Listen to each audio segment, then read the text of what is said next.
அனைவருக்கும் வணக்கம்.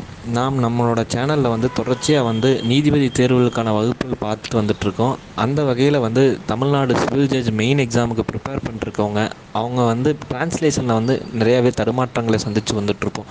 அந்த வகையில் தொடர்ச்சியாக நம்ம டிரான்ஸ்லேஷன் சம்மந்தமான வகுப்புகள் பார்த்துட்டு வந்துட்ருக்கோம். அந்த வகையில் இன்றைக்கி ஒரு டெப்போசிஷனை எப்படி நம்ம டிரான்ஸ்லேட் பண்ணுறது, அதை எப்படி தமிழ்லேருந்து இங்கிலீஷ் டிரான்ஸ்லேட் பண்ணுறது அப்படிங்கிறது நமக்காக ரேஷ்மா அவர்கள் தெளிவாக விளக்கியிருக்காங்க. அதை குறித்த வீடியோவை வாங்க நம்ம பார்ப்போம். அனைவருக்கும் வணக்கம். இன்னைக்கு என்ன அப்படின்னா டிப்போசிஷன் தான் நம்ம பார்க்க போறோம். நீங்க ஸ்கிரீனை ஜூம் பண்ணீங்க அப்படின்னா உங்களுக்கு நல்லா கிளியராகவே விசிபிள் ஆகும். ஆக்சுவலா அதாவது இன்னைக்கு நம்ம பார்க்க போறது என்னன்னா டிப்போசிஷன். ஸோ இந்த டிப்போசிஷன் அப்படின்றது தமிழ்ல என்ன சொல்லுவோம் அப்படின்னா சான்றுரை அப்படின்னு சொல்லுவோம். தமிழ்ல என்ன சொல்லுவோம் அப்படின்னா சான்றுரை அப்படின்னு சொல்லிட்டு நம்ம சொல்லுவோம். அதாவது இந்த டிப்போசிஷனை எழுதுவாங்க இல்லையா, இப்ப வில்ல எழுதுறவங்க என்ன சொல்லுவோம் அப்படின்னா டெஸ்டார் அப்படின்றது நம்ம சொல்லுவோம். சோ அதே மாதிரி இந்த டிப்போசிஷனை எழுதுறவங்க என்ன யாரு அப்படின்னு பாத்தீங்கன்னா டிப்போனன்ட் அப்படின்னு சொல்லுவோம். என்ன சொல்லுவோம்? டிப்போனன்ட். DEPONENT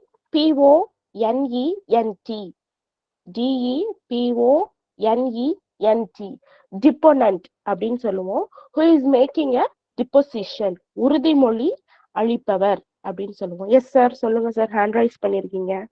மேம் டிப்போசிஷனா சாட்டுரையா? சான்றுரை. சான்றுரை. Yes sir. Okay ma'am, thank you. Deposition அப்படின்னா சான்றுரை அப்படின்னு சொல்றது. இப்ப ஃபர்ஸ்ட் இருக்கக்கூடிய பேசேஜ், ஆக்சுவலா இன்னைக்கு நான் த்ரீ டிஃப்ரெண்ட் தீம்ஸ் இருக்கு. சோ ஃபர்ஸ்ட் இருக்கிறத பாருங்க.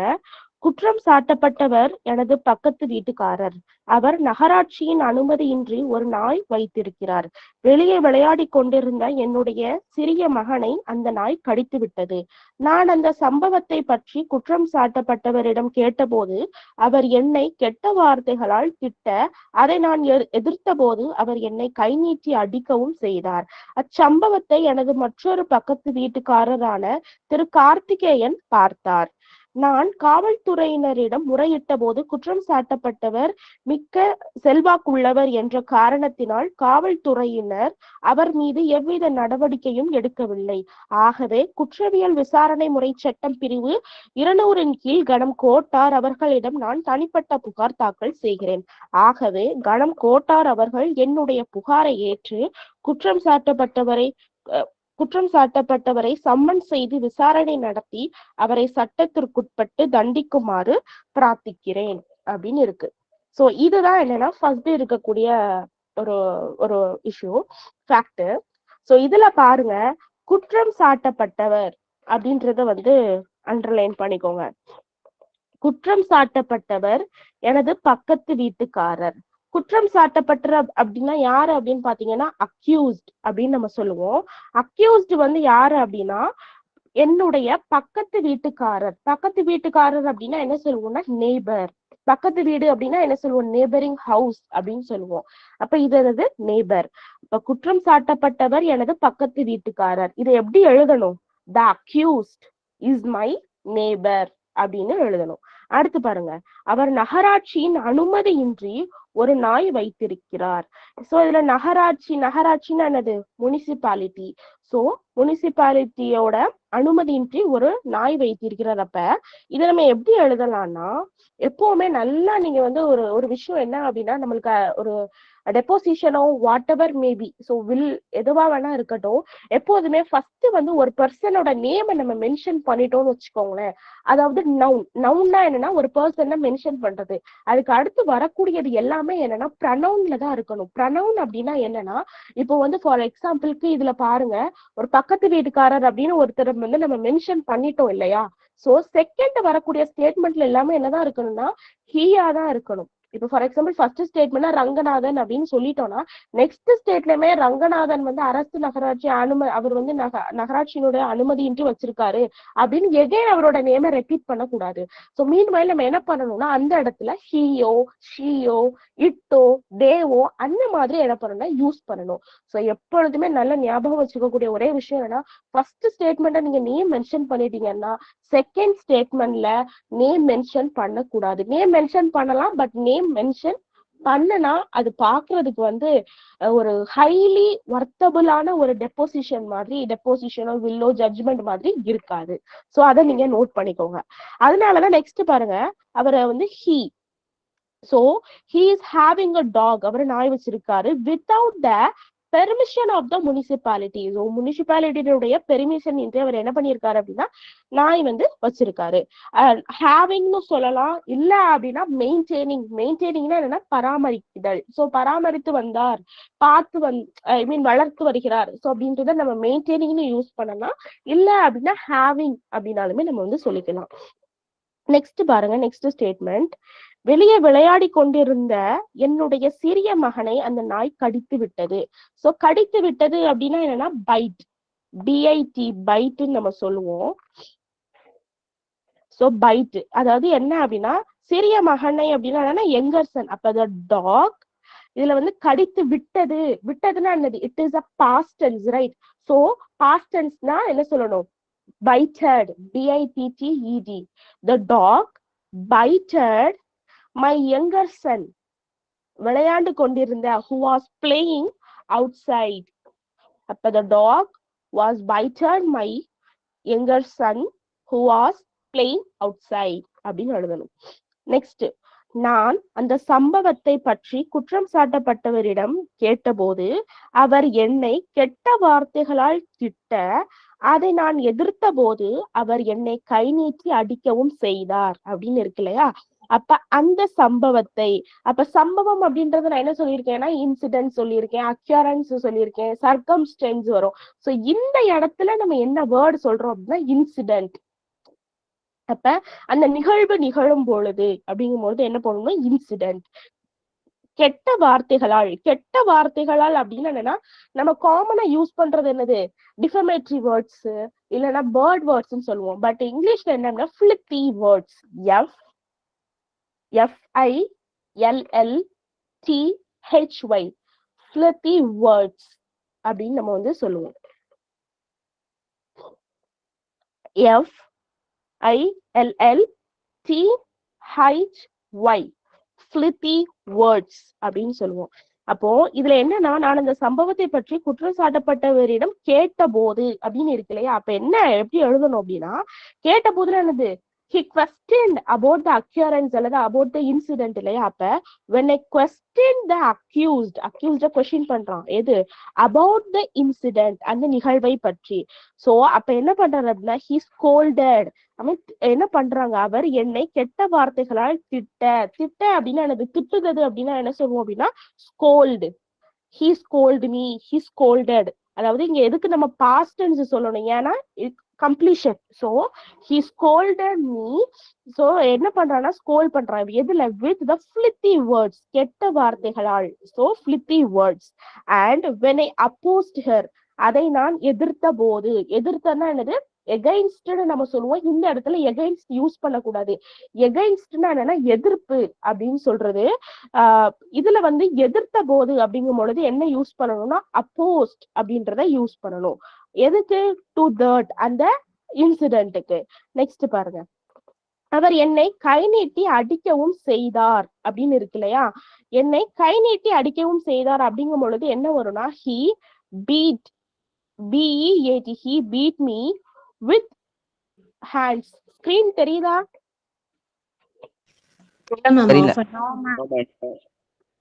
அபி மேம் ஸ்கிரீன் லாக் ஆயிடுச்சு. ஓகே, சோ இதுல பாருங்க, நெக்ஸ்ட், அவர் என்னை கை நீட்டி அடிக்கவும் செய்தார். அடிக்கவும் அப்படின்னு பீட், BEAT, பிட். அதாவது என்னன்னா பைட்டுக்கும் பீட்டுக்கும் டிஃபரன்ஸ் இருக்கு. பைட்னா கடிக்கிறது, பீட்னா அடிக்கிறது. ஓகேவா? சோ அங்க நாய் கடிச்சதுன்னு பார்த்தோம் இல்லையா, அது வந்து என்னன்னா the dog was bited அப்படின்னு வரும். இங்க வந்து என்னன்னா அடிச்சது, அடிக்கிறதுக்கு என்னது அப்படின்னா பீட் அப்படின்னு சொல்லுவோம். அப்ப வந்து அவரை ஒப்போஸ் பண்ணி கேட்கும் போது என்ன பண்ணிருக்காங்க அப்படின்னா he beat me with hands, அவர் கைகளால என்ன பண்ணிருக்காங்க, அடிச்சிருக்காங்க அப்படின்னு எழுதணும். சோ நெக்ஸ்ட் பாருங்க, அச்சம்பவத்தை எனது மற்றொரு பக்கத்து வீட்டுக்காரரான திரு கார்த்திகேயன் பார்த்தார் அப்படின்னு இருக்கு இல்லையா? சோ வந்து இதை நம்ம என்ன எழுதணும், ஆக்சுவலா பார்த்தார் அப்படின்றதுக்கு நம்ம என்ன சொல்லுவோம், நம்ம லீகலா யாராச்சும் சொல்லுங்க பாப்போம் பார்த்தார் அப்படின்றதுக்கு. எனிஒன்? வாட்ச் ஓகே வேற ஓகே வேற ஐடென்டிட்டி நோட்டீஸ்டுன்னு சொல்லுவோம். ஓகே சோ எந்த இடத்துல okay watched notice one of the eye witnessed witnessed eye witnessed okay witnessed நம்ம சொல்லுவோம். இது எல்லாமே normalised word. Seen watched noticed இது எல்லாமே இல்லையா. ஸோ நோட்டீஸ்டுமே வந்து it is a legal word we can use. But அந்த என்ன மாதிரியான அந்த வேர்ட்ஸ் இருக்கு ஸ்டேட்மெண்ட் இருக்குன்னு பார்த்துட்டு யூஸ் பண்ணணும். இந்த இடத்துல விட்னஸ்டு ஓகே. அப்ப இதை நம்ம எப்படி எழுதணும்னா பக்கத்து வீட்டுக்கார் பார்த்தார் அப்படின்ற போது the occurrence was witnessed by my neighbour. நல்லா பாருங்க, இந்த அச்சம்பவத்தை எனது மற்றொரு பக்கத்து வீட்டுக்காரரான திரு கார்த்திகேயன் பார்த்தார். அப்ப எப்படி எழுதணும்? The occurrence was witnessed by my neighbour யாரு? திரு கார்த்திகேயன் அப்படின்னு நம்ம வந்து போடணும். அடுத்து நான் காவல்துறையினரிடம் முறையிட்ட போது குற்றம் சாட்டப்பட்டவர் மிக்க செல்வாக்கு உள்ளவர் என்ற காரணத்தினால் காவல்துறையினர் அவர் மீது எவ்வித நடவடிக்கையும் எடுக்கவில்லை. சோ அப்ப இது நம்ம எப்படி எழுதணும்? அதாவது முறையிட்ட போது அப்படின்னா என்னன்னா கம்ப்ளைண்ட்னு வைக்கலாம். காவல்துறையிடம் முறையிட்ட போது அப்படின்னா என்னது? கம்ப்ளைண்ட். போலீஸ் கிட்ட நம்ம என்ன பண்றோம்? கம்ப்ளைண்ட் கொடுக்குறோம். சோ முறையிட்ட போது அப்படின்னா என்னது? கம்ப்ளைண்ட் அப்படின்றது. நெக்ஸ்ட் வந்து என்ன அப்படின்னா அவர் மீது எவ்வித நடவடிக்கையும் எடுக்கவில்லை. No action. சோ நடவடிக்கை அப்படின்னா என்னது? எந்த நடவடிக்கையும் அப்படின்னா நோ ஆக்ஷன் அப்படின்னு சொல்லுவோம். மிக்க செல்வாக்குள்ளவர். மிக்க செல்வாக்குள்ளவர் அப்படின்னா என்ன வரும் அப்படின்னு பாத்தீங்கன்னா இன்ஃப்ளூயன்சியல் பர்சன் சொல்லுவோம். அதாவது செல்வாக்குள்ள மனிதர் அப்படின்னா ரிச் பர்சன் சொல்லக்கூடாது. ஸ்டேட்மெண்ட் எழுதும் போது என்ன சொல்லணும் அப்படின்னா இன்ஃப்ளூயன்சியல் பர்சன் அப்படின்னு சொல்லணும். INFLUENCIAL influential person. ஆனா இங்க என்ன இருக்கு? மிக்க செல்வாக்குள்ளவர்னு இருக்கு இல்லையா. சோ அப்ப என்ன பண்ணும்? ஹை போடணுமா? என்ன போடணும்? யாரா சொல்லுங்க. ஹை போடணுமா? ஹையஸ்ட் போடணுமா?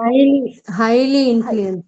Highly correct. சோ இங்க என்ன போடணும்? ஹைலி இன்ஃப்ளூயன்சியல் பர்சன் அப்படின்றத போடணும்.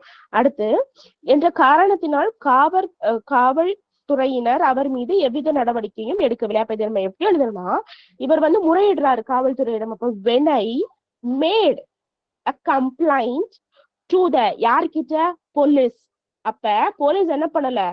that meanwhile no action was taken by the police. போலீஸால எந்த ஒரு ஆக்ஷனுமே கேரி டவுன் பண்ண முடியல.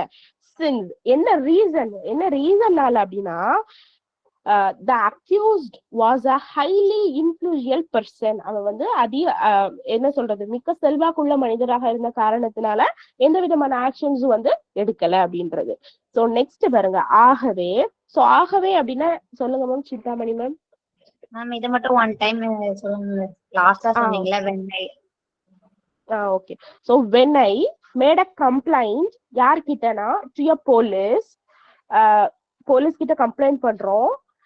கமா போட்டுக்கலாம் ஓகேவா. சோ கமா போட்டுட்டு the police. ஆக்சுவலா கமா போட்டு the police நம்ம வந்து யூஸ் பண்ணிக்கலாம். கமா இல்லாம 2 டைம்ஸ் நம்ம the police யூஸ் பண்ணா the statement is invalid. So comma போட்டு the police didn't take any action அப்படின்னு எழுதலாம். இல்லைன்னா the police not taken any action. இல்லைன்னா no action was taken அப்படின்னு போடலாம் ஓகேவா. so no action was taken by the police போடலாம். அதாவது ஸ்டார்டிங்ல போலீஸ் போட்டீங்கன்னா இங்க வந்து போலீஸ்ன்னு போடக்கூடாது இந்த ஸ்டேட்மெண்ட்ல. எண்ட் ஆஃப் த ஸ்டேட்மெண்ட்ல. so when I was made a complaint to the police no action was taken by the police since என்ன காரணம்? the accused was highly influential person. the accused was highly influential person அப்படின்னு சொல்றோம். So ஆகவே அப்படின்னா நம்ம என்ன use பண்ணணும்னா hence அப்படின்றத யூஸ் பண்ணணும். ஆகவே அப்படின்னா என்ன யூஸ் பண்ணணும்? hence அப்படின்றத யூஸ் பண்ணணும். ஆகவே குற்றவியல் விசாரணை முறை சட்டம் பிரிவு 200 கீழ் கணம் கோட்டார் அவர்களிடம் நான் தனிப்பட்ட புகார் தாக்கல் செய்கிறேன். அப்ப இது நம்ம எப்படி எழுதணும்? hence I am filing the private complaint. என்னது? எதுக்கு private complaint நம்ம யூஸ் பண்றோம்? தனிப்பட்ட புகார் அப்படின்னு இருக்கு இல்லையா. சோ தனிப்பட்ட புகார் அப்படிங்கும் பொழுது என்னது? private complaint. சோ எதுக்கு கீழே அப்படின்னு பாத்தீங்கன்னா கிரிமினல் ப்ரொசீஜர் கோட் செக்ஷன் 200க்கு கீழே ஃபைலிங் எ பிரைவேட் கம்ப்ளைண்ட். எங்க அப்படின்னா பாருங்க கீழ் கணம் கோட்டார் அப்படின்னா நம்ம என்ன சொல்லணும், ஹானரபிள் கோர்ட் அப்படின்னு நம்ம வந்து சொல்லணும். அவர்களிடம் நான் தனிப்பட்ட புகார் தாக்கல் செய்கிறேன். அப்ப நம்ம இது எப்படி எழுதணும்னா, ஆகவே இருக்கு இல்லையா, ஹென்ஸ் என்னது, யாரு ஃபைல் பண்றானா the persons இல்லையா, I am filing the private complaint எங்க, before the honorable court under எதற்கு கீழே, under section 300 of criminal procedure code அப்படின்றது மாத்தணும். சோ அடுத்து நெக்ஸ்ட் ஸ்டேட்மெண்ட், ஆகவே கணம் கோட்டார் அவர்கள் என்னுடைய புகாரை ஏற்று குற்றம் சாட்டப்பட்டவரை சம்மன் செய்து விசாரணை நடத்தி அவரை சட்டத்திற்குட்பட்டு தண்டிக்குமாறு பிரார்த்திக்கிறேன் அப்படின்னு இருக்கு இல்லையா. அப்ப நம்ம இது வந்து பிரார்த்திக்கிறேன், அதுக்கு நம்ம என்ன யூஸ் பண்ணுவோம்னா நார்மலி ப்ரே அப்படின்னு நம்ம வந்து சொல்லுவோம் இல்லையா. சோ இதுல வந்து சட்டத்திற்குட்பட்டு அப்படின்னா according to the law, as per the law, ஓகேவா, அந்த வேர்டு யூஸ் பண்ணிக்கலாம். நெக்ஸ்ட் புகாரை ஏற்றுன accept the complaint. So accept the complaint அப்படின்னு நம்ம வந்து யூஸ் பண்ணுவோம். சோ இதுல வந்து சம்மன் அப்படின்னா summon as we know that. So இதுல வந்து ஆகவே அப்படின்னு இருக்கு இல்லையா. சோ இங்க இந்த இடத்துல hence, therefore, அதனால், ஆகையால் அப்படின்னு வரும். சோ ஆகவே therefore என்ன பண்றாங்க, I pray before the honorable court, என்னது, அதாவது கணம் கோட்டார் அவர்கள் என்னுடைய புகாரை ஏற்று குற்றம் சாட்டப்பட்டவரை சம்மன் செய்து விசாரணை நடத்த என்ன பண்ணணும், பிரார்த்திக்கிறேன் அப்படி. அப்ப therefore I pray before the honorable court எதுக்காகனா to accept my complaint, என்னோட கம்ப்ளைண்டை ஏற்றுக்கொண்டு summon the accused வரவழை செய்து enquire the matter, அதாவது என்னது விசாரணை நடத்தினா அந்த விசாரணை என்கொயர் த மேட்டர், அந்த incident, enquire the incident or enquire the மேட்டர்னா என்னது, விஷயங்கள், மேல சொல்லப்பட்ட விஷயங்கள் அப்படின்னு சொல்லலாம். Summon the accused and enquire the matter and punish பண்ணணும், எப்படி, him according to the law, சட்டத்திற்குட்பட்டவரை தண்டிக்குமாறு கேட்டுக்கொள்கிறேன். சோ இதுதான் என்னன்னா ஃபர்ஸ்ட் ஃபேக்ட். சோ இதுல எல்லாரும் கிளியரா இருக்கீங்களா? இதுல எது டவுட் அப்படின்னா இதுல கேட்டுருங்க. Next we will move on further. சொல்லுங்க, லாஸ்ட் மட்டும் மறுபடியும் சொல்லுங்க. சொல்றேன் மேம். சோ therefore ஆகையால், ஆகவே என்ன சொல்லிக்கலாம்னா I pray before the honorable court, கோர்ட்டுக்கு முன்னாடி ப்ரே என்னது, to accept my complaint, என்னுடைய புகாரை ஏற்றுக்கொள்ளுமாறு. அதுக்கப்புறம் என்னது, summon the accused, கமா போட்டுட்டு summon the accused எதுக்கு, to enquire the matter, அந்த மேட்டரை விசாரணை செய்வதற்கு, and என்ன பண்ணணும், பனிஷ் பண்ணணும், அதாவது விசாரணை நடத்தி அவரை சட்டத்திற்குட்பட்டு தண்டிக்குமாறு, punish சட்டத்திற்குட்பட்டு, according to law, and punish him according to law. இதுதான் first deposition. Okay, so next போகலாம். அது மேம் கொஞ்சம் கீழே மட்டும் ஸ்கிரீன்.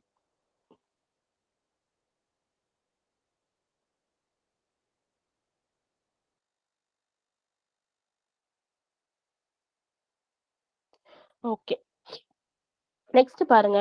மனுதாரர் மிகைப்பட்ட நில உடைமையாளர் என முடிவு செய்து நகர நில உச்சவரம்பு சட்டத்தின் கீழ் மேல்முறையீட்டு ஆணையம் பிறப்பித்த உத்தரவை எதிர்த்து இந்த ரிட் மனு தாக்கல் செய்யப்பட்டுள்ளது.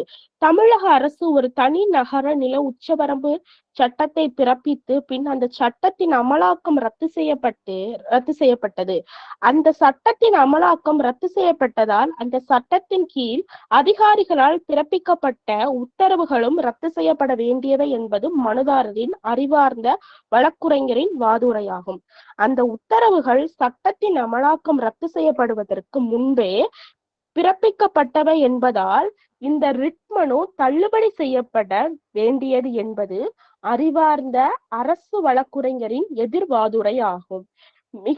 மிகைப்பட்ட நிலம் என்று அறிவிக்கப்பட்ட நிலத்தின் சுவாதீனத்தை அரசு எடுத்துக்கொள்ளுதலாலும் மேலும் அந்த நிலம் அரசின் உடைமையில் வராத காரணத்தினாலும் அறிவார்ந்த அரசு வழக்குரைஞரின் வாதத்தை என்னால் ஒப்புக்கொள்ள முடியாது. ஆகவே மனுதாரர் அமலாக்கம் ரத்து செய்யப்பட்ட சட்டத்தின் பயனை அடைய உரிமை உடையவர் ஆவர். மேற்கூறிய சூழ்நிலைகளால் மனுதாரர் மிகைப்படுத்தப்பட்ட நில உடைமையாளர் என அறிவிப்பளித்து உத்தரவுகள் நீக்கப்படுகின்றன. ரிட் மனு அனுமதிக்கப்படுகிறது. சோ இதுதான் என்னன்னா நெக்ஸ்ட்ல இருக்கக்கூடியது. சோ இதுல பாருங்க, ஃபர்ஸ்ட் மனுதாரர் மிகைப்பட்ட நில உடைமையாளர் அப்படின்னு இருக்கு இல்லையா. சோ அப்போ முடிவு செய்த நகர நில உச்சவரம்பு சட்டம். சோ நகர நில உச்சவரம்பு சட்டம் இங்கிலீஷ்ல யாராச்சும் சொல்லுங்க. Urban ceiling act, land ceiling. Correct sir. So urban land ceiling act. So urban land ceiling ஆக்டுக்கு தமிழ் என்னன்னா நகர நில உச்சவரம்பு சட்டம் அப்படின்னு சொல்லுவோம். இதுல வந்து மனுதாரர் மிகைப்பட்ட நில உடைமையாளர் அப்படின்னு இருக்கு இல்லையா.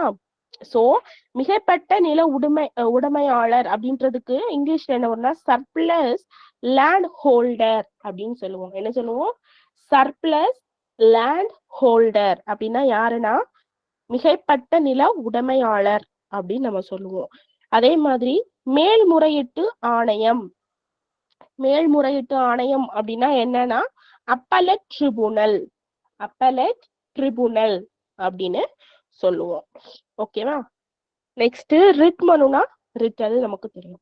இப்ப பாருங்க, மனுதாரர் மிகைப்பட்ட நில உடைமையாளர் என முடிவு செய்து நகர நில உச்சவரம்பு சட்டத்தின் கீழ் மேல்முறையீட்டு ஆணையம் பிறப்பித்த உத்தரவை எதிர்த்து இந்த ரிட் மனு தாக்கல் செய்யப்பட்டுள்ளது.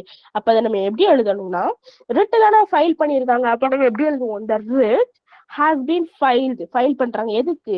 எகைன்ஸ்ட், அதாவது முடிவு செய்து நகர நில உச்சவரம்பு சட்டத்தின் கீழ் பிறப்பித்த உத்தரவை எதிர்த்து. அதாவது அப்ப எப்படி போடணும் அப்படின்னா, the writ has been filed. எதற்கு? against the order. யாரு against the order?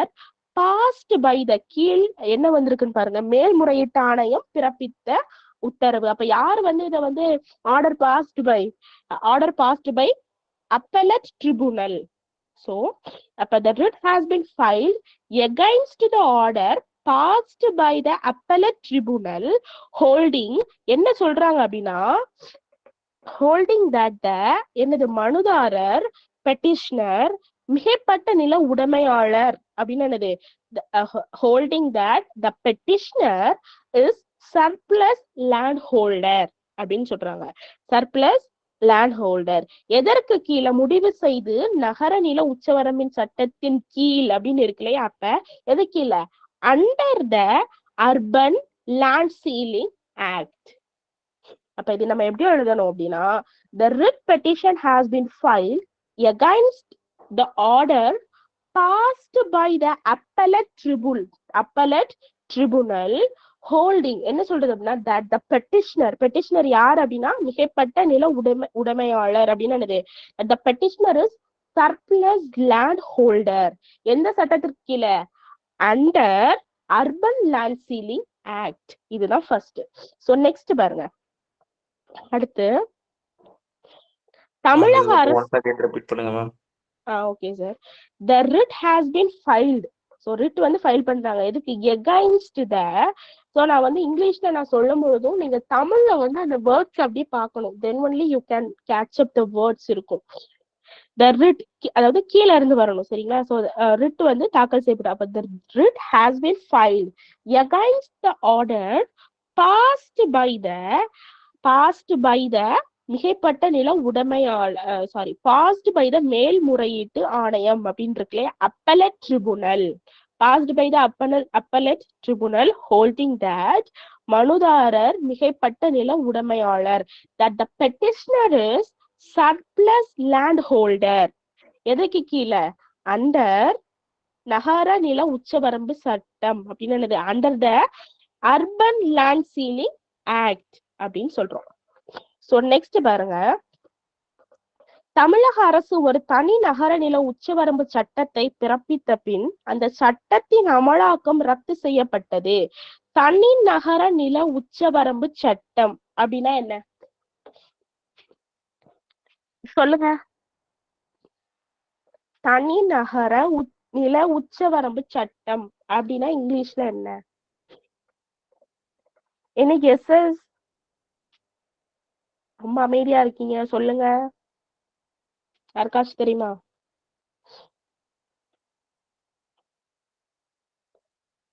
Okay. So என்ன அப்படின்னா தனி நகர நில உச்சவரம்பு சட்டம்னா என்னது? Special urban land ceiling act. அவ்வளவுதான். நகர நில உச்சவரம்பு சட்டம் அப்படின்னு என்னது? Urban land ceiling act. இது தனி நகர உச்சவரம்பு சட்டம்னா என்னது? Special urban land ceiling act அப்படின்னு நம்ம வந்து சொல்றோம். சோ தமிழக அரசு, த தமிழ்நாடு கவர்மெண்ட் என்னது? ஒரு தனி நகர நில உச்சவரம்பு சட்டத்தை பிறப்பித்து, அப்ப பிறப்பித்துனா என்னது? enacted. பிறப்பித்துனா என்னது? enacted. The Tamil Nadu government enacted a special urban land sealing act. அத வந்து enact பண்றாங்க. அந்த சட்டத்தின் அமலாக்கம் ரத்து செய்யப்பட்டது. அப்போ என்னது அப்படின்னா, ஆனால் but the enforcement of the said act, enforce பண்றோம் இல்லையா, என்ஃபோர்ஸ்மெண்ட். சோ என்ஃபோர்ஸ்மெண்ட் அப்படின்னா என்ன சொல்லுவோம்னா அமலாக்கம் அப்படின்றது அர்த்தம். என்ஃபோர்ஸ்மெண்ட்னா என்னது? அமலாக்கம். enacted அப்படின்னா என்னது? enactedனா என்னது? யாராச்சும் சொல்லுங்க. கொண்டு வரப்பட்டது, இயற்றப்பட்டது, பிறப்பித்தல். நான் இப்ப வந்து பிறப்பித்தல் அப்படின்றது சொன்னேன் இல்லையா. சோ இதுல இருக்கு பாருங்க, ஒரு தனி நகர இல்ல உச்சவரம்பு சட்டத்தை பிறப்பித்துன்னு என்னது? enacted. அந்த சட்டத்தின் அமலாக்கம் ரத்து செய்யப்படுகிறது. அந்த ஆக்ட் எனாக்ட் பண்றாங்க, பட் என்ஃபோர்ஸ்மெண்ட் என்ன செய்யறாங்க அப்படின்னா, என்ஃபோர்ஸ்மெண்ட் ஹாஸ் பீன் ரிவோக்டு. ரத்து செய்யப்பட்டதுன்னு என்னது? ரிவோக்டு அப்படின்னு அர்த்தம். இந்த இடத்துல நம்ம என்ன பண்ணணும்? கேன்சல்னு யூஸ் பண்ணக்கூடாது, ரிவோக்னு யூஸ் பண்ணணும். ஓகேவா? அப்ப இது எப்படி எழுதணும்? The Tamil Nadu government enacted a special urban land sealing act. Enact பண்ணிட்டாங்க, ஆனால் but the enforcement of the said act has been அல்லது என்னது? is revoked அப்படின்னு போடணும். ஓகேவா? சோ அடுத்து பாருங்க, அந்த சட்டத்தின் கீழ் அதிகாரிகளால்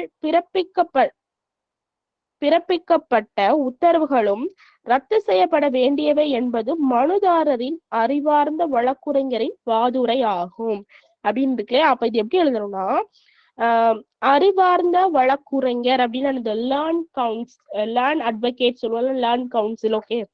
சோ அப்ப அந்த லேர்ன்ட் அட்வொகேட் பெட்டிஷனருக்காக இருக்காங்க இல்லையா, மனுதாரரின் அறிவார்ந்த வழக்குரைஞர். அப்ப எப்படி எழுதணும்னா, அதாவது the learned advocate for the petitioner, அவங்க என்ன ஆர்கியூ பண்றாங்க அப்படின்னு பாத்தீங்கன்னா, வாதுரை அப்படின்னு என்னது?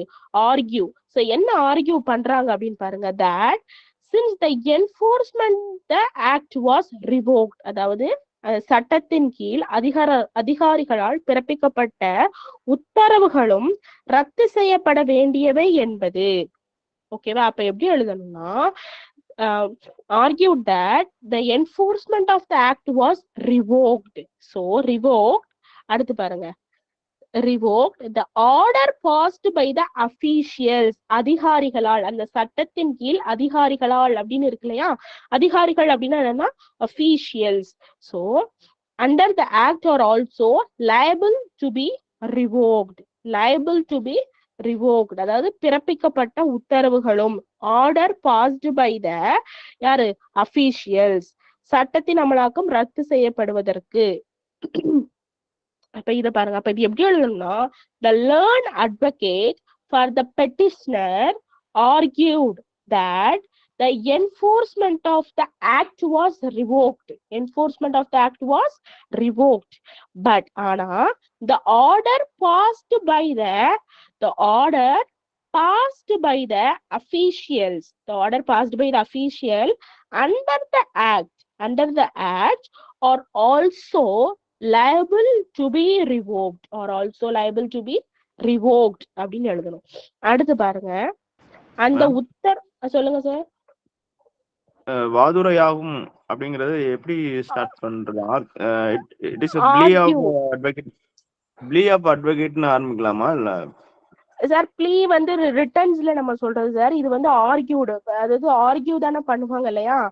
அதாவது நல்லா தமிழ் ஸ்டேட்மெண்ட் பாருங்க. மனுதாரரின் அறிவார்ந்த வழக்குரைஞரின் வாதுரை ஆகும். வாதுரை அப்படின்னால என்னது அப்படின்னா இட் இஸ் அன் ஆர்கியூமெண்ட். அப்ப நம்ம வந்து the learned advocate for the petitioner argued. என்ன ஆர்கியூ பண்ணாங்கன்னா அதுதான். சோ என்ன ஆர்கியூ பண்ணினாங்க அப்படின்னு இருக்கு, ஆர்கியூடு. ஓகே. Okay sir. நெக்ஸ்ட் பாருங்க.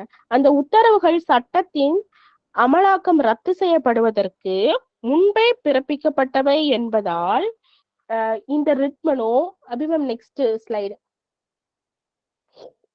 இந்த ரிட் மனு தள்ளுபடி செய்யப்பட வேண்டியது என்பது அறிவார்ந்த அரசு வழக்குரைஞரின் எதிர்வாதுரையாகும் அப்படின்னு இருக்கு இல்லையா?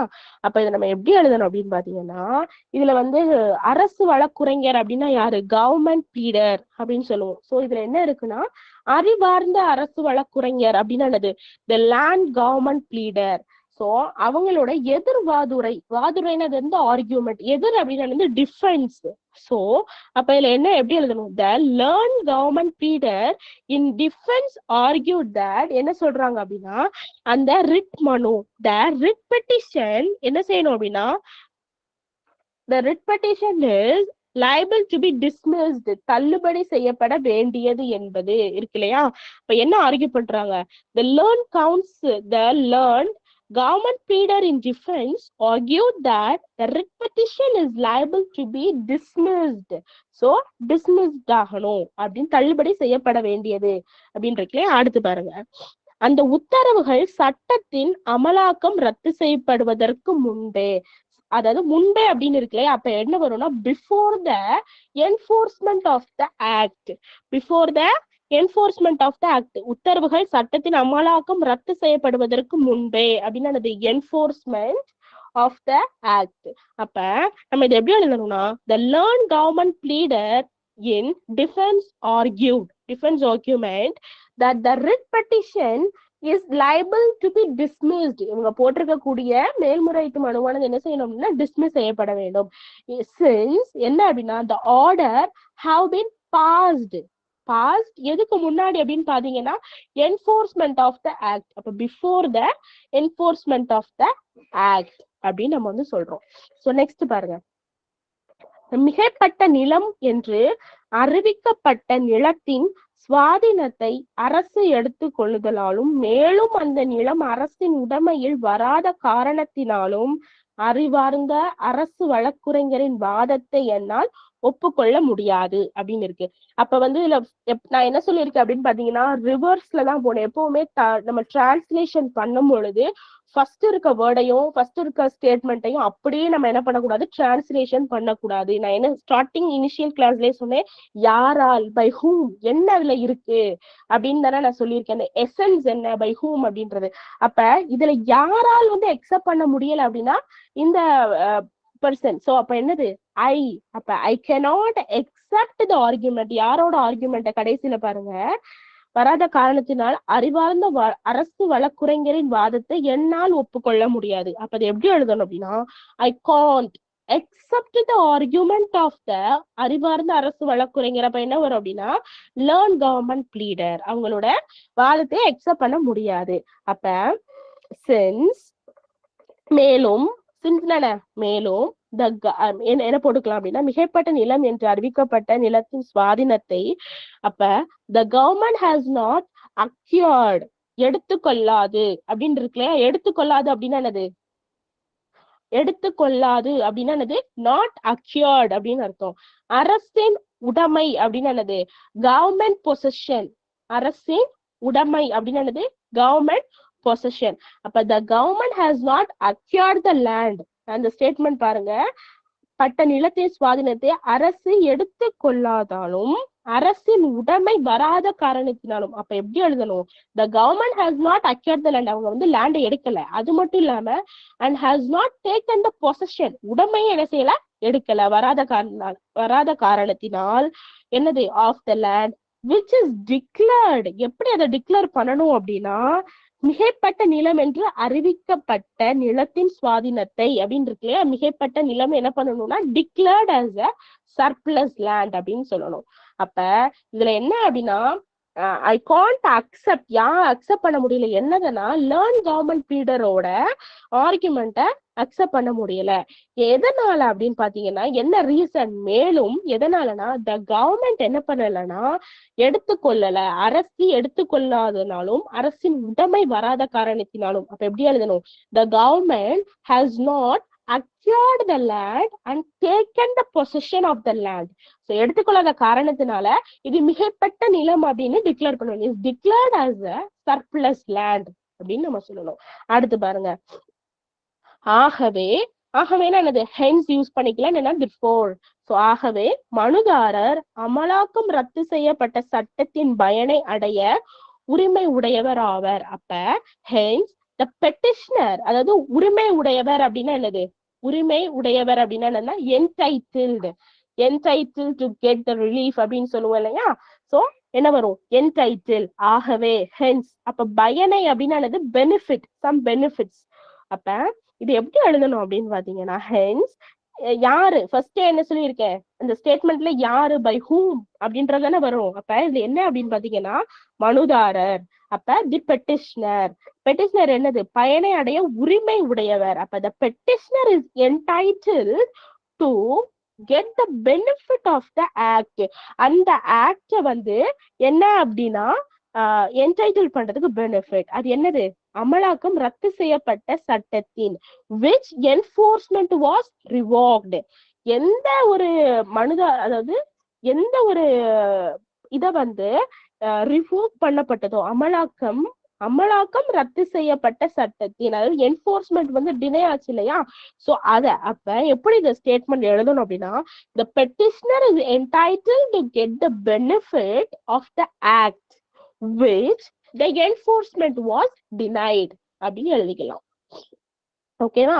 அடுத்து மேற்கூறிய என்னது, இந்த above said matter இல்லைன்னா இந்த above said fact, சரியா, அப்படி யூஸ் பண்ணிக்கலாம். அப்ப மேற்கூறிய in the above சூழ்நிலைகளால். அப்ப இந்த இடத்துல என்ன வரும் அப்படின்னா circumstance அப்படின்னு நம்ம சொல்லுவோம். சம்பவம் அப்படின்னா என்ன சொல்லுவோம், இன்சிடென்ட், அக்யூரன்ஸ் சொல்லுவோம். சூழ்நிலை அப்படின்னு என்னது சர்க்கம்ஸ்டன்ஸ் அப்படின்றத யூஸ் பண்ணுவோம். அப்போ இந்த above said circumstance மனுதாரர் மிகைப்படுத்தப்பட்ட நில உடைமையாளர் என அறிவிப்பளித்த உத்தரவுகள் நீக்கப்படுகின்றன, ரிட் மனு அனுமதிக்கப்படுகிறது. அப்ப இந்த above said circumstance the order declaring that the petitioner மனுதாரர் மிகைப்படுத்தப்பட்ட நில உடைமையாளர். அப்ப எப்படி எழுதணும், the petitioner is மிகைப்படுத்தப்பட்ட நில உடைமையாளர் அப்படின்னா என்னது, யாராச்சும் சொல்லுங்க. மிகைப்படுத்தப்பட்ட உடைமையாளர், surplus land holder. Land holder, correct.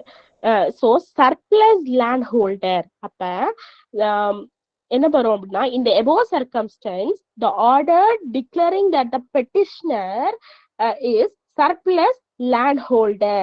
So அது என்ன அப்படின்னா என அறிவிப்பளித்த உத்தரவுகள் நீக்கப்படுகின்றன. சோ நீக்கப்படுகின்றன என்னதுன்னா கேன்சல்டு.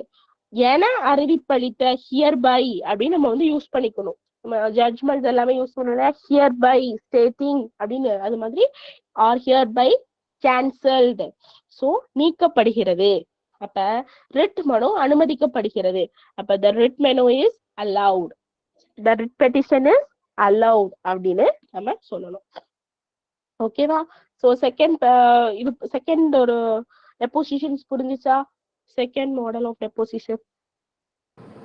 மேடம் லாஸ்ட் மட்டும் சொல்லுங்க மேடம். சோ லாஸ்ட் என்ன அப்படின்னு பாத்தீங்கன்னா மேற்கூறிய சூழ்நிலைகளால். அப்போ இந்த above said circumstance மனுதாரர் மிகைப்படுத்தப்பட்ட நில உடைமையாளர் என அறிவிப்பளித்த உத்தரவு என்ன அப்படின்னா இந்த above said circumstance the order declared என அறிவிப்பளித்த உத்தரவுகள், the order declaring எதனா the petitioner மனுதாரர் மிகைப்படுத்தப்பட்ட நில உடைமையாளர். மனுதாரர் யார் அப்படின்னா the petitioner is a surplus land holder. Are by என்ன அப்படின்னா உத்தரவுகள் நீக்கப்படுகின்றன ஆர் பை cancelled. அப்ப in the above said circumstance the order declaring that the petitioner is a surplus landholder are hereby cancelled அப்படின்னு சொல்றோம். ரிட் மனு அனுமதிக்கப்படுகிறது. the writ petition is allowed அப்படின்றதான். சோ இது கிளாரிட்டி இருக்கா? Shall we move on? set aside போட்டுக்கலாம் தானே? என்ன மேம்?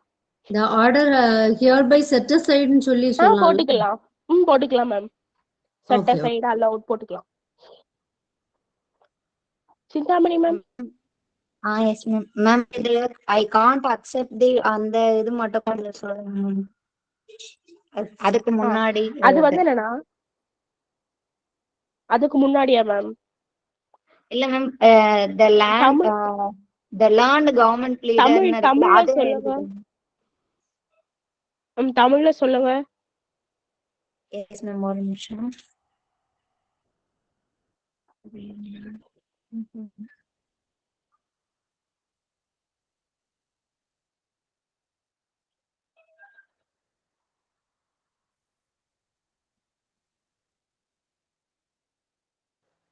கவர்மெண்ட் லீடரோட ஆர்குமெண்ட வந்து ஐ கான் அக்செப்ட்னு சொல்லிட்டு இந்த லேர்ன் கவுன்சில் வந்து சொல்றது. அதான் மேம் அந்த ஒரு ஸ்டேட்மெண்ட் இருக்குல்ல அந்த டிரான்ஸ்லேஷன் இன் தமிழ் அத வந்து சொல்லுங்க. நான் இங்கிலீஷ்ல டிரான்ஸ்லேட் சொல்றேன். தமிழ்ல அந்த டிரான்ஸ்லேஷன் சொல்லுங்க. ஸ்கிரீன் தெரியலனா அபி மேம் கொஞ்சம் ஃப்ரண்ட்ல போங்க. Before slide. எந்த டிரான்ஸ்லேஷன் மேம் வேணும்? எந்த ஸ்டேட்மெண்ட்? அந்த உத்தரவுகள் சட்டத்தின் அமலாக்கம் ரத்து செய்யப்படுவதற்கு முன்பே. Okay okay ma'am. சோ அந்த உத்தரவுகள் சட்டத்தின் அமலாக்கம் ரத்து செய்யப்படுவதற்கு முன்பே பிறப்பிக்கப்பட்டவை என்பதால் இந்த ரிட் மனு தள்ளுபடி செய்யப்பட வேண்டியது என்பது அறிவார்ந்த அரசு வழக்குரைஞரின் எதிர்வாதுரையாகும் அப்படின்னு இருக்கு. சோ அப்ப இது யாருடைய the by whom அப்படின்னா என்னது? the government pleader எதுல எதிர்வாதுரை in defense argument என்ன அப்படின்னா என்ன செய்யறாங்க? stating that the writ petition. so the writ petition பிறப்பிக்கப்பட்டவை என்பதால் இந்த ரிட் மனு தள்ளுபடி அப்படின்னு இருக்கு. the writ petition is liable to be dismissed. தள்ளுபடி செய்யப்பட வேண்டியது is to be dismissed என்பது அறிவார்ந்த வழக்குரைஞரின் எதிர்வாதுரைகம். அப்போ அந்த உத்தரவுகள் சட்டத்தின் அமலாக்கம் ரத்து செய்யப்படுவதற்கு அப்படின்றத எப்படி எழுதணும்? the learned government pleader in defense argued that the writ petition is liable to be dismissed since எதனால அப்படின்னு பாத்தீங்கன்னா அந்த உத்தரவுகள் அப்படின்னு இருக்குல்லையா அப்ப the order have been passed அமலாக்கம் ரத்து செய்யப்படுவதற்கு முன்பே அப்படின்னா எப்படி எழுதணும் அப்படின்னா has been passed before the enforcement of the act. before the enforcement of the act. Ma'am கிளியரா? Yes ma'am. அது எழுதிடும். அதுக்கு அடுத்துதான் ஐ காண்ட் அக்செப்ட் தி அப்படின்னு நீங்க சொன்ன. சோ அதுக்கு அத வந்து அடுத்த ஸ்டேட்மெண்ட் பாருங்க. மிகைப்பட்ட நிலம் என்று அறிவிக்கப்பட்ட நிலத்தின் சுவாதீனத்தை அரசு எடுத்துக்கொள்ளாதனாலும் மேலும் அந்த நிலம் அரசின் உடைமையில் வராத காரணத்தினாலும் அறிவார்ந்த அரசு வழக்குரைஞரின் வாதத்தை என்னால் ஒப்புக்கொள்ள முடியாது. சோ என்னால் ஒப்புக்கொள்ள முடியாது. I can't accept the argument. வாதுரைகளை ஏற்றுக்கொள்ள முடியாது, எக்ஸெப்ட் பண்ண முடியாது. யாரோட? of the learned கவர்மெண்ட் லீடரோட ஆர்குமெண்ட்டை எக்ஸெப்ட் பண்ண அதாவது அறிவார்ந்த அரசு வழக்குரைஞர் வாதத்தை எடுத்துக்கொள்ள முடியாது. என்ன காரணம்? என்ன reason? since the government has not acquired the land. அரசு கொள்ளல. சோ அது என்னது? has not acquired the land. அரசின் உடைமை அப்படின்னு என்னது? has not taken possession of the land. எடுத்துக்கொள்ளாத காரணத்தினால அந்த லேண்ட which அடுத்து மேலும் அந்த நிலம் அரசின் என்ற காரணத்தினாலும் அப்படின்னு இருக்கு இல்லையா? அப்ப என்னது? hence அதனால என்ன போடணும் அப்படின்னா the land is declared. அந்த லேண்டை எப்படி டிக்ளேர் பண்ணணும் அப்படின்னா மிகைப்பட்ட நிலம் அப்படின்னு சொல்லிட்டு டிக்ளேர் பண்ணணும். the land which is declared as a surplus land declare பண்ணணும். இப்போ ஓகேவா மேம்? Okay ma'am. மேடம் அதே மாதிரி ஐ cannot accept ன்னு சொல்றது ஐ deny the argument of government leader ன்னு சொல்லலாம்ல? போடலாம் மேம். Okay okay. மேம் சொல்லுங்க, ஹேண்ட் ரைஸ் பண்ணியிருக்கீங்க. மேம் சொல்லுங்க சார். மேம் இந்த சின்ஸ் ஹென்ஸ் எப்பப்போ வரும் மட்டும் சொல்லுங்க. சார் அதாவது சின்ஸ்ங்கிறது என்பதால் அப்படின்னு வருதா? ஆமாமா சார், அதாவது ஹென்ஸ் தேர்ஃபோர் இது வந்து ஆகவே அப்படின்னு நம்ம வந்து யூஸ் பண்றது. அதாவது சின்ஸ் அப்படின்றது எப்ப யூஸ் பண்ணுவோம் அப்படின்னா, மேலும் அப்படின்னு சொல்லிட்டு நம்ம ஒரு ரீசன் சொல்லுவோம் இல்லையா, அதுக்கு ரிலவெண்டான ஒரு ரீசன் சொல்லும் பொழுது சின்ஸ் அப்படின்றத யூஸ் பண்ணுவோம். ஹென்ஸ் தேர்ஃபோர்னா ஆகையால, அதனால அப்படின்னு ஒரு காஸ் அதை சொல்லும் பொழுது தேர்ஃபோர் ஹென்ஸ் அப்படின்னு யூஸ் பண்ணுவோம். சின்ஸ் அப்படின்றது அதை ஃபர்ஸ்ட் ஸ்டேட்மெண்ட்டே என்ன செய்யணும்னா ரிலேட் பண்ணி வரும், அந்த இடத்துல சின்ஸ்ன்னு சொல்லுவோம். சின்ஸ் வந்து எதுக்கு யூஸ் பண்ணுவோம்னா for a long period of time அப்படின்னு சொல்றது. ஸோ இதுல மென்ஷன் பண்ணும்பொழுது பாருங்களேன், கவர்மெண்ட் வந்து அந்த பொசிஷன் வந்து எடுக்கவே இல்லை அப்படின்னு இருக்கு இல்லையா, அது வந்து it is long period of time. ஒரு பொசிஷன் எடுக்கணும் அப்படின்னா ஒரு லாங் பீரியட் ஆஃப் டைம்ல தானே பொசிஷன்ஸ் எடுக்க முடியும். ஸோ அது வந்து என்ன அப்படின்னா சின்ஸ் அப்படின்னு நம்ம வந்து யூஸ் பண்ணுவோம். சின்ஸ் இத்தனை வருஷங்கள் அப்படின்றதுனால. புரியுதா sir? By the reason of அப்படின்றதுக்கு பதிலா இது யூஸ் பண்ணுவாங்க. பை த ரீசன் அப்படின்னு யூஸ் சொல்லிக்கலாம். நம்ம வந்து ஸ்டேட்மெண்ட்ரியா நம்ம சொல்றோம், பட் எழுதும் பொழுது பை த ரீசன் அப்படின்னு எழுதணும்னா it is not apt. So அதனால சின்ஸ் நம்ம யூஸ் பண்றோம். ஓகே. இப்ப நம்ம ஃபார் த ரீசன் சொல்லுவோம் இல்லையா, எந்த காரணத்துக்காகனா for the reason of the government did not take the land in possession, otherwise என்ன சொல்லலாம் அப்படின்னா the government has not acquired the property, acquired the land அப்படின்னு சொல்லுவோம்ல. அந்த ஃபார் த ரீசன் பண்ணுது சின்ஸ் அப்படின்ற ஒரு சின்ன வேர்டு யூஸ் பண்ணி நம்ம அந்த முடிச்சிடுறோம். ஓகேவா sir? Okay okay ma'am. Okay okay. Next third என்ன அப்படின்னா ஒரு வில்லு, ஜஸ்ட் ஒரு சின்ன ஒரு ஜிஸ்ட் தான் அது. ஓகே.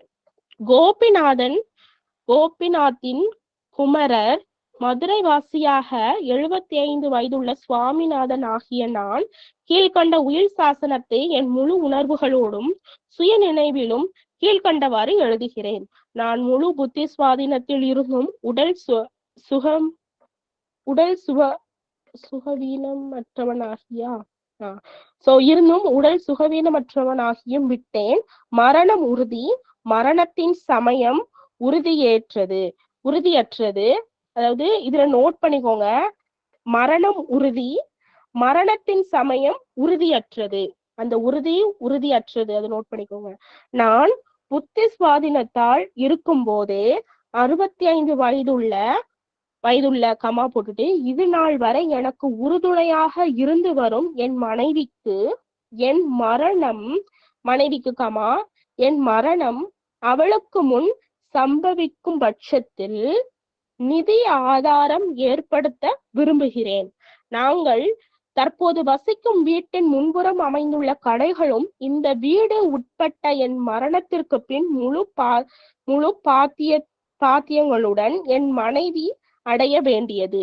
என் மகளும் அமெரிக்காவில் நல்ல நிலையில் இருக்கிறார்கள். நான் இந்த உயிர் சாசனத்தின் கீழ் கொடுக்கும் சொத்து நான் சுயமாக சம்பாத்தியது ஆகும். சாட்சிகள் சொல்லிட்டு இருக்கு, அதுல வந்து உயிர் சாசனம் எழுதி வைத்தவர். சோ இப்ப ஃபர்ஸ்ட் ஸ்டேட்மெண்ட் பாருங்க, குமரன் அப்படின்னால என்னதுன்னா சன் அப்படின்னு சொல்லுவோம், சன் ஆஃப். குமரத்தி அப்படின்னா என்னது, டாட்டர் ஆஃப் அப்படின்னு சொல்றது. அப்போ குமரன் அப்படின்னா குமாரன் அப்படின்னா என்னன்னா சன் அப்படின்னு சொல்றது. குமாரத்தி அப்படின்னா என்ன வரும்னா டாட்டர் அப்படின்னு நம்ம சொல்லுவோம். அதே மாதிரி மதுரை அப்படின்னா நம்ம வந்து வெறும் பிளேஸ வந்து குறிப்போம் இல்லையா, நல்லா ஞாபகம் வச்சுக்கோங்க. இப்போ ஃபார் எக்ஸாம்பிள் இது ஒரு ஸ்டேட்மெண்ட், மதுரையில வந்து இருக்கிறாங்க, சென்னையில இருக்காங்கன்னா எப்படி நம்ம ஸ்டேட்மெண்ட் எழுதுவோம்னா ரெசிடிங் இன் சென்னையில ரெசிடிங் அட் சென்னை அப்படின்னு நம்ம சொல்லுவோம் இல்லையா, ரெசிடிங் அட் சென்னை இந்த எபோ செட் அட்ரஸ் அப்படின்னு சொல்லுவோம். ஆனா இதுல என்ன வேர்டு இருக்குன்னா மதுரை வாசியாகிய அப்படின்னு இருக்கு. அப்ப மதுரை வாசி அப்படின்னா என்ன போடணும் அப்படின்னா ரெசிடென்ட் ஆஃப், நல்லா ஞாபகம் வச்சுக்கோங்க, ரெசிடென்ட் ஆஃப் மதுரை. அதே மாதிரி சென்னை வாசினாலே அந்த மாதிரி நம்ம சொல்லுவோம் இல்லையா, அப்ப என்ன சொல்லணும்னா resident of Chennai, resident of மதுரைன்னு சொல்லணும். இதே இது நான் சென்னையில வசிக்கிறேன் அப்படின்னு இருந்துச்சுன்னா ரெசிடிங் இன் சென்னை அப்படின்றத நம்ம வந்து யூஸ் பண்ணணும். அப்ப கோபிநாத்தின் குமாரன் மதுரை வாசியாக 75 வயதுள்ள சுவாமிநாதன் ஆகிய நான் கீழ்கண்ட உயிர் சாசனத்தை என் முன் உணர்வுகளுடனும் சுய நினைவிலும் கீழ்கண்டவாறு எழுதுகிறேன். அப்ப எப்படி எழுதணும்னா, ஃபர்ஸ்ட் எப்பொழுதுமே வில் ஸ்டார்ட் ஆகும் பொழுது ஐ அப்படின்னா ஸ்டார்ட் ஆகும் இல்லையா? ஐ கமா யாரு? சுவாமிநாதன். சுவாமிநாதன் யாரு? சன் ஆஃப் கோபிநாத், குமாரன் இல்லையா? சோ ஏஜ்டு, வயதுள்ள அப்படின்னா என்ன சொல்லணும்னா ஏஜ்டுன்னு யூஸ் பண்ணணும். நல்லா ஞாபகம் வச்சுக்கோங்க. ஃபர்ஸ்ட் பர்சன் யாரு வந்து இதை எழுதுறாங்களோ அவங்களுக்கு ஃபர்ஸ்ட் போட்டுட்டு கமா போடணும். நெக்ஸ்ட் வந்து அந்த ஐய ரெஃபர் பண்ணும் இல்லையா? ஐ அப்படின்றவர் வந்து யாரு அப்படின்னு ரெஃபர் பண்ணும் இல்லையா? அந்த பர்சனை போட்டுட்டு ஒரு கமா போடணும். அந்த பர்சனோட ஃபாதரை நம்ம மென்ஷன் பண்ணுவோம் இல்லையா? அதை போட்டுட்டு ஒரு கமா போடணும். அதுக்கப்புறமா இதெல்லாம் நோட் பண்ணிக்கோங்க. இதுதான் வந்து வில்லோ இல்ல சேல்டிட் இந்த அஃபிடவிட்ஸ்ல எல்லாம் நம்ம எழுதுவோம் இல்லையா? சோ அதோட ஃபார்மேட்டே ஆக்சுவலா ஃபர்ஸ்ட் ஐ போட்டுட்டு கமா போடணும். அந்த ஐய ரெஃபர் பண்ற பர்சன் இங்க யாரு? சுவாமிநாதன். So Swaminathan comma. சுவாமிநாதன் வந்து யாரோட வந்து பையன்? கோபிநாத். அப்ப எப்படி போடணும்னா சன் ஆஃப் கோபிநாத் கமா. அடுத்து ஏஜ் போடணும். சோ ஏஜ் போடும் பொழுது ஏஜ் 75 இயர்ஸ் அப்படின்னு மென்ஷன் பண்ணணும். Age 75 years. அடுத்து கமா போட்டு அவனோட பிளேஸ் எங்க அப்படின்னா ரெசிடிங் இன் மதுரை அப்படின்னு போடலாம். ஆனா இந்த இடத்துல மதுரை வாசியாக, அப்ப எப்படி எழுதணும்? ரெசிடென்ட் ஆஃப் மதுரை அப்படின்றது எழுதணும். ஓகேவா? அதே மாதிரி நீங்க வந்து ரெசிடிங் இன் மதுரைன்னு போட்டீங்கன்னா ரவுண்ட் போட்டுருவாங்க. ஏன்னா வந்து இதுல மதுரைன்னு வசிக்கிறேன்னு அவன் கொடுக்கல, மதுரை வாசின்னு தான் கொடுத்துருக்கான். அதனால ரெசிடென்ட் ஆஃப் மதுரை அப்படின்னு போடணும். கமா போட்டுட்டு தான் அடுத்து அவங்க என்னது எக்ஸிக்யூட் பண்றாங்க. சோ எக்ஸிக்யூட்டிங் த என்னது டீடா வாட் என்ன விஷயங்களை எக்ஸிக்யூட் பண்றாங்கன்றத அடுத்து எழுதணும். அப்ப இதுல என்னதை எக்ஸிக்யூட் பண்றாங்க? எக்ஸிக்யூட்டிங் த வில் அப்படின்றது. சோ இந்த ஃபார்மேட் புரிஞ்சுச்சா?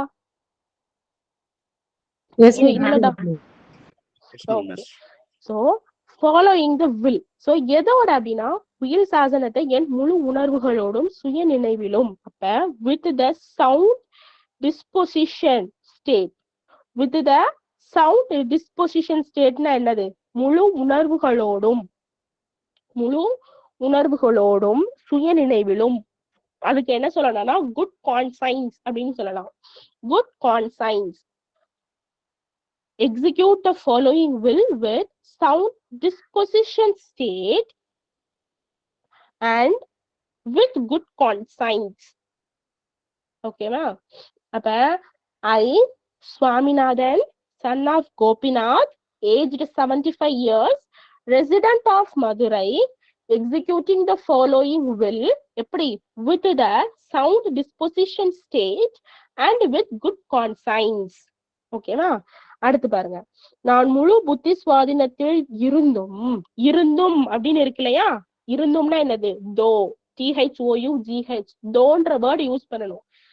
Hence, since, for, while, mean while, தோ, அல்தோ, அப்புறம் வந்துட்டு ஆறு, எல்ஸ், ஏதர், நார், இதெல்லாம் எதுக்கு யூஸ் பண்ணணும் நான் ஸ்டேட்மெண்ட் வரையிலே நான் சொல்றேன்.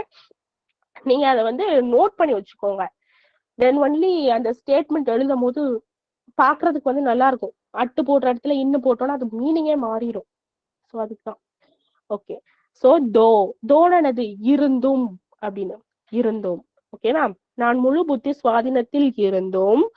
தோ I'm absolute of sound mind. அதாவது பாருங்க, உடல் அதாவது எப்படி இருக்கிறேன் அப்படின்னா அப்சல்யூட் சவுண்ட் மைண்ட் அப்படின்னு போடணும். முழு அப்படின்னா என்னது? அப்சல்யூட் அப்படின்னு நம்ம, அதாவது அப்சல்யூட் ரைட் நம்ம சொல்லுவோம் இல்லையா? அப்சல்யூட் என்னது? முழு அப்படின்னா முழு. ஃபில் நம்ம சொல்லக்கூடாது இந்த இடத்துல. Full fledged mind. With the full fledged mind I am executing this will அப்படின்றதுக்கு பதில் என்ன சொல்லலாம் அப்படின்னா அப்சல்யூட்லி ஆஃப் சவுண்ட் மைண்ட். சுவாதீனத்தில் என்னது? சவுண்ட் மைண்ட் அப்படின்னு போடணும். தோ ஐ ஆம் அப்சல்யூட்லி ஆஃப் சவுண்ட் மைண்ட். நான் வந்து முழு புத்தி சுவாதீனத்தில் இருந்தும் உடல் சுவாதீனமற்றவனாகி விட்டேன். எப்படி இருக்காங்க அப்படின்னா பிகம் பிசிக்கலா என்ன செஞ்சுட்டாங்க? physically, mentally they are capable of doing the things, but physically they are incapable of doing a things. அதுதான் இதோட அர்த்தம். அப்ப என்னது? அதாவது physically indisposition, indisposition, DISPOSEN, disposition. அப்ப தோ சொல்லுங்க ma'am.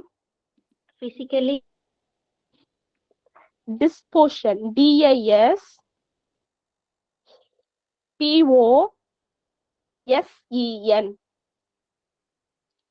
disposition. Though I am absolutely of sound mind, I have become physically in disposition. அதாவது நம்ம வந்து நார்மலா வந்து மென்டலா வந்து அன்சவுண்ட் மைண்ட் ஆயிட்டேன், பெட் ரைட்ல இருக்கேன் அப்படின்னு நம்ம சொல்லுவோம் இல்லையா, அதுக்கு பதிலா இந்த வேர்ட் நம்ம எழுதிக்கலாம். ஓகேவா? ஸோ நெக்ஸ்ட் பாருங்க, மரணம் உறுதி. ஸோ மரணம் உறுதி அப்படின்றதுக்கு என்ன சொல்லுவோம்? யாராவது சொல்லுங்க. death is confirmed. வேற? certain ma'am. Death is certain. Certain. வேற? Anything else? Any new words? Okay. So மரணம் உறுதி அப்படின்றது என்ன சொல்லணும்னா death is certain அப்படின்னு சொல்றோம். கன்ஃபார்ம்னா it is confirmation, அது வேற. பட் என்ன அப்படின்னா நம்ம லீகலைஸ்டா எழுதும் போது certain அப்படின்றத யூஸ் பண்ணணும். death is certain. அடுத்து நெக்ஸ்ட் பாருங்க, மரணத்தின் சமயம் உறுதியற்றது. அப்ப என்னது? uncertain. So death is certain and மரணத்தின் சமயம், இதுல மரணத்தின் சமயம் அப்படின்றது எதை குறிக்கினா டைம் ஆஃப் த டெத், இறப்பின் அதாவது எப்ப இறந்து போவோம் அப்படின்றது தெரியாது இல்லையா, அதுதான் மரணத்தின் சமயம்னா என்னது. And time of the death அது எப்படி இருக்கு? உறுதியற்றது, இஸ் uncertain அப்படின்னு நம்ம சொல்லணும். Death is certain and the time of the death is uncertain. சரியா? அடுத்து பாருங்க, நான் புத்தி சுவாதீனத்தில் இருக்கும் போதே. So when I am in a sound mind, சரியா? when I am in a sound mind, comma போட்டுக்கலாம். சரியா? கமா போட்டுட்டு என்ன எழுதலாம் அப்படின்னா, நான் புத்தி சுவாதீனத்தில் இருக்கும் பொழுதே 65 வயது உள்ள இது கமா போட்டு இது நாள் வரை எனக்கு உறுதுணையாக இருந்து வரும் என் மனைவிக்கு என் மரணம் அவளுக்கு முன் சம்பவிக்கும் பட்சத்தில்.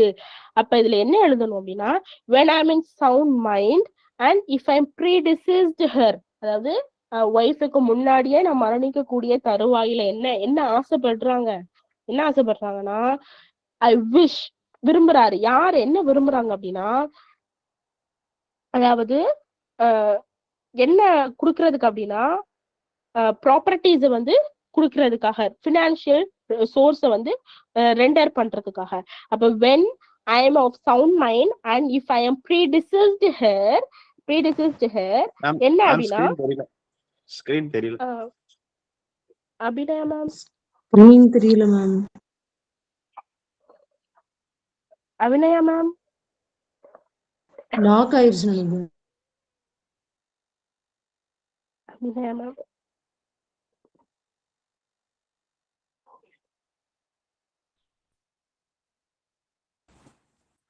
Please wait. நான் மேம் கிட்ட சொல்லி I will rectify it.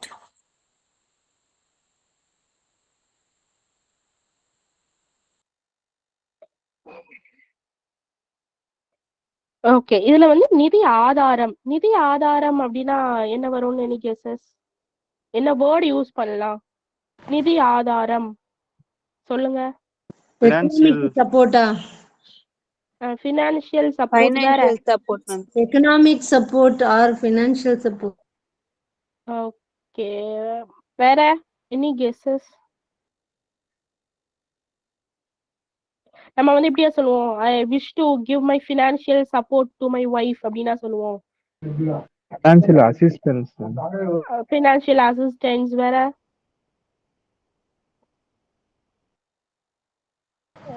Financial maintenance வரும். ஓகே. மெயின்டெனன்ஸ். ஸ்கிரீன் விசிபிள் ஆகுதா இல்லைன்னா நான் ஷேர் பண்ணட்டா? கிளியரா இருக்கா? கிளியரா இருக்கா? Okay. Yes clear. Okay okay okay fine. So அதாவது நம்ம வந்து என்ன சொல்றோம் அப்படின்னா, நிதி ஆதாரம் அப்படின்றத I am giving my financial support to my wife அப்படின்னா சொல்லுவோம் இல்லையா? ஒரு ஃபினான்ஷியல் ரிசோர்ஸ், ஒரு விஷயம், ஒரு பினான்சியலா இருக்கக்கூடிய ரிசோர்சஸ் அது என்னெல்லாம் வந்து இன்க்ளூடட் ஆகும்னா எதுலெல்லாம் வந்து வருமானம் ஈட்ட முடியுமோ அந்த ரிசோர்சஸ் எல்லாமே அப்படின்றது இல்லையா. அப்ப இத பாருங்க, அவளுக்கு முன் சம்பவிக்கும் பட்சத்தில் நிதி ஆதாரம் ஏற்படுத்த விரும்புகிறேன். அப்ப when I am of sound mind and if I am predeceased her, I wish to make a financial resources to my wife. Wifeக்கு financial resources வந்து கொடுக்க விரும்புறேன். சோ யாரு ஒய்ஃப் நம்ம மென்ஷன் பண்ணிட்டோம். அந்த ஒய்ஃப்ன்றவங்க யாரு?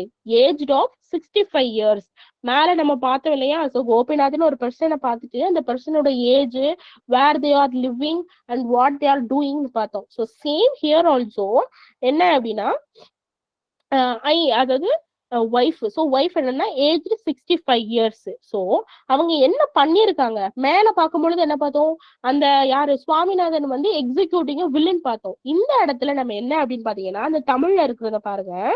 இது நாள் வரை எனக்கு உறுதுணையாக இருந்து, சோ உறுதுணையாக இருந்திருக்காங்க இல்லையா, உறுதுணையாக இருந்து வரும் என் மனைவிக்கு அப்படின்னு இருக்கு. அப்ப என்ன எப்படி எழுதணும் அப்படின்னா who rendered, renderedனா என்னது, rendering a service அப்படின்னா என்னது அப்படின்னா சர்வீஸ் பண்றோம் அப்படின்னு நம்ம சொல்லுவோம் இல்லையா, அது மாதிரிதான் who rendering unflinching support.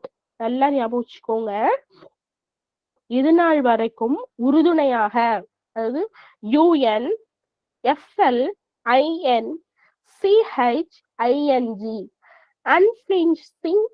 unflinching support, who render unflinching support இது நாள் வரை. அந்த வேர்ட் ஸ்பெல் பண்ணுங்க. UNFLINCHING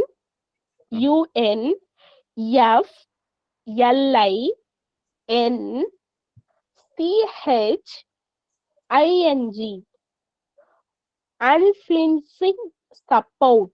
ரெண்டர் அப்படின்னா என்னன்னா செய்து கொடுக்கிறது. சோ இருந்து வரும் என் மனைவி உறுதுணையாக இருந்து வரும். சோ உறுதுணையாக இருக்கிறாங்க இல்லையா. சோ ரெண்டரிங் அன்ஃபிளின்சிங் சப்போர்ட் இது நாள் வரை. இது நாள் வரைனா என்ன அப்படின்னா டில், இது நாள் இதுவரை அப்படின்னு சொல்லும் பொழுது நம்ம என்ன யூஸ் பண்ணணும், டில் அப்படின்றத யூஸ் பண்ணணும். ஓகேவா.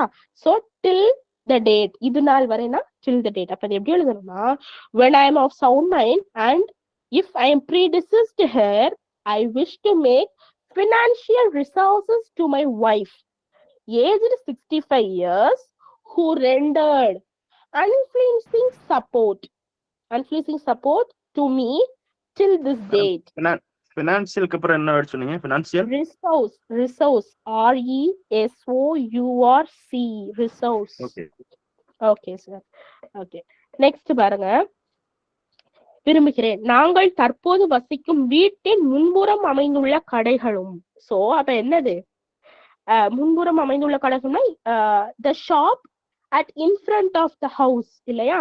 வீட்டின் முன்புறம்னா என்னது, ஹவுஸுக்கு முன்னாடி. So in front of the house.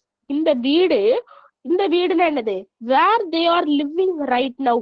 So இந்த வீடு அந்த வீடு அப்படின்னு நம்ம சொல்லுவோம் இல்லையா. சோ இந்த வீடு அப்படின்னா என்னன்னா where they are living right now.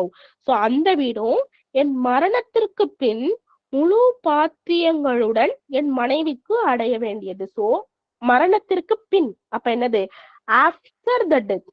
யாருடைய டெத்து, இந்த சுவாமிநாதன். இந்த வில் யார் எழுதுனாங்க, சுவாமிநாதன். அப்ப நம்ம என்ன எழுதணும், ஆஃப்டர் மை டெத் இல்லையா. ஆஃப்டர் மை டெத் என்னது, கடையும் அவங்க இருக்கக்கூடிய வீடும் ஒய்ஃபுக்கு. அப்ப எப்படி எழுதணும், after my death the shop எங்க இருக்கு, at in front of the house. அது மட்டும் இல்லாம where we are living right now, எங்க வசித்து வந்துட்டு இருக்காங்களோ அந்த ஹவுஸ் இல்லையா. And also the house itself, அந்த யாருக்கு அப்படின்னா நல்லா பாருங்க, வசிக்கும் வீட்டு இந்த வீடு உட்பட என் மரணத்திற்கு முழு பாத்தியங்களுடன். சோ முழு பாத்தியங்களுடன் என்னது, அப்சல்யூட் ரைட். என்னது அப்சல்யூட் ரைட், முழு பாத்தியங்களுடன் அப்படின்னு என்னது அப்சல்யூட் ரைட் அப்படின்னு சொல்றோம். முழு புத்தி சுவாதீனத்தில்னா என்னது, அப்சல்யூட்லி ஆஃப் மைண்ட் அப்படின்னு நம்ம வந்து சொல்றோம். என் மனைவிக்கு அடைய வேண்டியதுன்னா நம்ம என்ன சொல்றோம்னா டிவால்வ், DEVOLVE டிவால்வ் அப்படின்னு சொல்லணும். அடைய வேண்டியது அப்படின்னு என்னது? Devolve, DEVOLVE, devolve. அப்ப அதை நம்ம எப்படி எழுதணும்னா, ஆஃப்டர் மை டெத், என்னுடைய இறப்பிற்கு பின்பு வீட்டிற்கு முன்னாடி இருக்கக்கூடிய கடையும் எங்க வசிச்சுட்டு இருக்குமோ அந்த வீடும் என்னுடைய மனைவி வந்து அடைய வேண்டியது. அது எப்படி? With the absolute right. So எப்படி அடையணும்? முழு பாத்தியங்களுடன். சோ full-fledged, absolute லாபம். After my death, the shop in front of my house and the house where we are living right now itself must devolve. மனைவி அடைய வேண்டியது devolve. எப்படி? with the absolute right. அப்படின்னு. அடுத்து, என் மகளும் அமெரிக்காவில் நல்ல நிலைமையில் இருக்கிறார்கள். சோ நல்ல மேடம் இது கொஞ்சம் ஸ்லோ பண்ணுங்களா கொஞ்சம். After my death the shop in front of my house and where we are living right now the house itself. so வசித்து வரக்கூடிய அந்த வீடும் must devolve to my wife with absolute right அப்படின்னு சொல்றோம். அடுத்து, என் மகளும் தேங்க்யூ மேம். சோ என் மகளும் அப்படின்னு இருக்கு இல்லையா? அப்ப மை சன் அண்ட் டாட்டர் நல்ல நிலைமையில் அப்படின்னா என்னது? நல்ல நிலைமையில் அப்படின்னா good status. they are living in a good status அப்படின்னு சொல்லுவோம் இல்லையா? நல்ல நிலையில இருக்கிறான் அப்படின்னு. சோ குட் ஸ்டேட்டஸ் அப்படின்னு நான் இந்த உயில்னானது வில் சாசனத்தில் கீழ் கொடுக்கும் சொத்து, அதாவது bequeath அப்படின்னு சொல்லுவாங்க. bequeathed, the property bequeathed அப்படின்னு சொல்லுவாங்க. BEQUEATHED.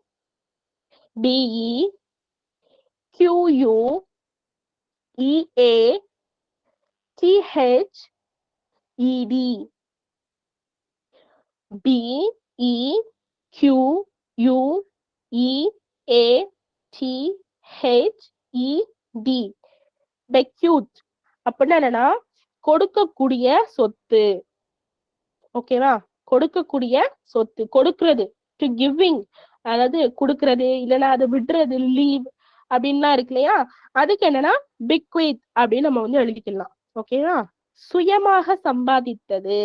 அப்ப செல்ஃப் ஏர்ன் ப்ராப்பர்ட்டி. அப்ப இது நம்ம எப்படி எழுதணும் அப்படின்னா, ஃபர்ஸ்ட் நான் என்ன சொல்லியிருக்கேன்? பர்சன்ஸா வந்து மென்ஷன் பண்ணணும் இல்லையா? அப்ப என் மகளும் அப்ப my son and daughter are living in good status in America. அமெரிக்கால தானே இருக்காங்க. So in America. அடுத்து, நல்ல நிலைமையிலும் இருக்கிறார்கள். சோ நான் இந்த உயில் சாசனத்தின் கீழ் கொடுக்கும் சொத்து நான் சுயமாக சம்பாதித்தது. அப்ப த ப்ராப்பர்ட்டி என்னது? கொடுக்கும் சொத்துக்கு நான் என்ன சொல்லியிருக்கேன்? த ப்ராப்பர்ட்டி bequeathed அல்லது bequeath, BEQUEATH, past tenseல கொடுக்கிறது. சரியா? The property bequeathed under this will. நான் இந்த உயில் சாசனத்தின் கீழ் இருக்கு இல்லையா? So under this will is my, யாருடையது? நான் சுயமாக சம்பாதித்தது. அப்ப is my self earn property அப்படின்னு சொல்றோம். My son and daughter are in good status in America. The property bequeathed under this will is my self earn property அப்படின்னு சொல்றோம். Okay. அது மாதிரி சாட்சிகள் 1, 2. சாட்சிகள் என்னது? விட்னஸஸ் அப்படின்னு சொல்றோம். உயில் சாசனம் எழுதி வைத்தவர் டெஸ்டேட்டார் அப்படின்னு சொல்லுவாங்க. யாரு? டெஸ்டேட்டார், TESTATOR, டெஸ்டேட்டார் அப்படின்னு சொல்றது. புரிஞ்சுச்சா? Yes ma'am. மேடம் ஒரு சின்ன இது, my son and daughter living in, அதாவது வெல் என்ன குட் ஸ்டேட்டஸ் சொன்னீங்கல்ல, அது வந்து லிவிங், அதாவது my son and daughter well settled in அமெரிக்கான்னு சொல்லக்கூடாதா? சொல்லலாம். My son and daughter are well settled in America. அதுக்கப்புறம் வந்து செல்ஃப், அவர் ஏர்ன் ப்ராப்பர்ட்டிக்கு self acquired property, that is சொல்லிக்கலாம் ma'am. Self acquired property. Okay சொல்லுங்க காசிலிங்கம் சார். உயிர் எழுதி வைத்தவருக்கு என்ன சொன்னீங்க? அது testator, TEST testator ATOR testator. Chintamani ma'am சொல்லுங்க மேம். மேம் அந்த அண்ணன் டாக்டர் மறுபடியும் சொல்லுங்க மேம்.